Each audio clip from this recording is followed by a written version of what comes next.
세상의 어느 법무부 장관이 자신의 정치적 야망을 위해 여론 조성 목적 댓글팀을 운영하는가? 국민들 경악한다. 공수처는 한동훈 전 법무부 장관의 댓글팀 의혹 즉각 수사하라. 여당인 국민의힘 전 최고위원인 장예찬은 2024년 7월 9일 한 라디오 방송에서 진행자의 질문에 답변하는 과정에서 한동훈 전 법무부 장관이 법무부 장관 재직 시절부터 자신에게 우호적인 여론을 조성할 목적으로 사설 댓글팀, 여론 조성팀을 운영했다는 취지의 주장을 했습니다. 또한 2024년 7월 11일 자신의 SNS에 복수의 한동훈 여론 조성팀 관계자들에게 받은 텔레그램을 몇 개만 텍스트로 공유한다며 한동훈 사설 댓글팀 여론 조성 활동 정황이 담긴 메시지들을 몇 개 공개했습니다. 그 이후로 현재까지 장예찬 전 국민의힘 최고위원은 자신의 주장을 견지하면서 한동훈 전 법무부 장관이 차라리 자신을 형사고소하라고 촉구하기까지 했습니다. 한편 야당인 더불어민주당 양문석 의원은 2024년 7월 16일 보도자료를 통해 배포한 자료에서 한동훈 전 법무부 장관에 관한 구체적인 댓글 조작의 정황을 국민에게 공개했습니다. 양문석 의원은 한동훈 댓글팀으로 의심되는 29개 계정이 7만여 개의 댓글을 작성한 것으로 보이는 정황을 포착했다고 밝혔습니다. 양 의원이 분석한 자료에 따르면 한동훈 댓글팀은 한동훈에 대한 지지 활동에 그치지 않고 야당뿐만 아니라 자당인 국민의힘 인사에 대한 공격을 한 것으로 나타났습니다.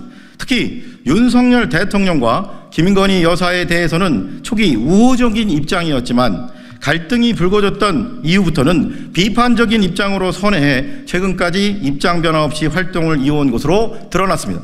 다른 여당 당대표 후보인 원희룡은 한동훈 댓글팀 운영이 사실이라면 드루킹 사건 김경수 전 경남도지사처럼 징역 2년의 실형을 받을 심각한 사안이라고 주장했고, 야당은 한동훈 특검법에 포함시키겠다는 계획을 밝혔습니다.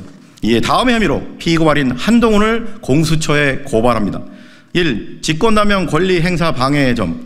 법무부 장관은 헌법과 관계법령에 따라 정치적 중립을 수호하면서 국가 법행정을 총괄하고 형사사법 시스템이 정상적으로 운영되도록 해야 하는 책무가 있습니다. 그런데 피고발인 한동훈은 이러한 법무부 장관의 책무를 망각하고 자신의 개인적인 정치적 야망의 실현 및 자신에게 유리한 여론 조성을 목적으로 현직 법무부 장관의 직무 권한을 함부로 남용하여 댓글팀을 운영하고 조직적으로 댓글을 조작하게 함으로써 위계에 의한 방법으로 언론사의 업무를 방해한 혐의가 있습니다.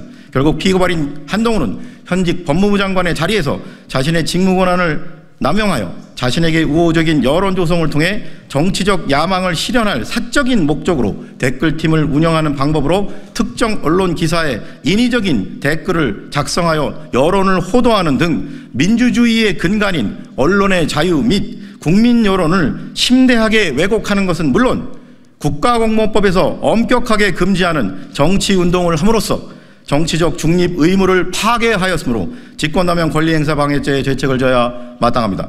2. 위계에 의한 업무방해의 점.